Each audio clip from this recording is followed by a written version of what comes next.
Dans ce sixième module, on va parler des lois universelles. Alors pour encore mieux comprendre la radiesthésie et les causes d'erreurs que l'on pourrait faire, on est obligé de passer par le spirituel et plus précisément par les lois universelles. Alors quelles sont ces lois? Il y en a trois, plus une quatrième complémentaire. Et tout ce qui se passe dans cet univers est sujet à ces lois. Oui, absolument tout. Donc, évidemment, aussi la Terre, les humains et leur vie quotidienne. Ces lois sont rassemblées dans un seul mot, ce qui nous permettra de les mémoriser plus facilement. Alors ce mot, c'est acte. Le A, c'est pour attraction. Le C, pour création délibérée. La lettre T, pour tolérance. La lettre E, pour équilibre. Les trois premières mènent à la quatrième qui est l'équilibre. Ces lois ne sont actuellement pas ou très peu connues et par conséquent la vie sur Terre est de plus en plus déséquilibrée. En radiesthésie, on va surtout s'occuper de la troisième qui est la tolérance. La tolérance est un mot qui va de pair avec le respect.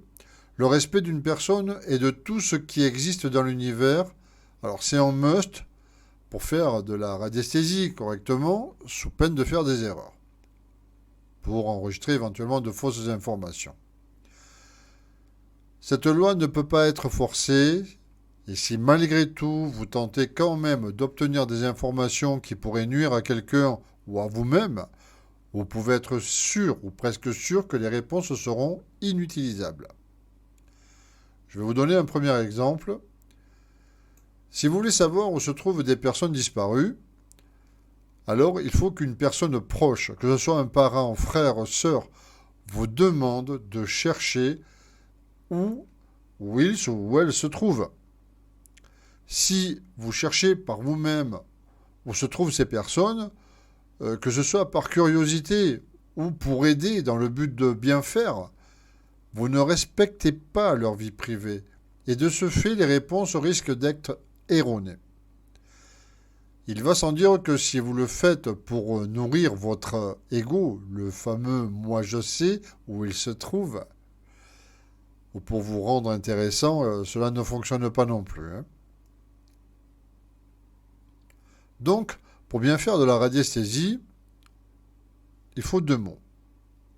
Le respect et l'humilité. Maintenant, comment faire pour éviter le genre d'erreur décrite ici? Alors c'est simple, avant de poser votre question, posez d'abord la première question. Est-ce que je peux poser la question suivante?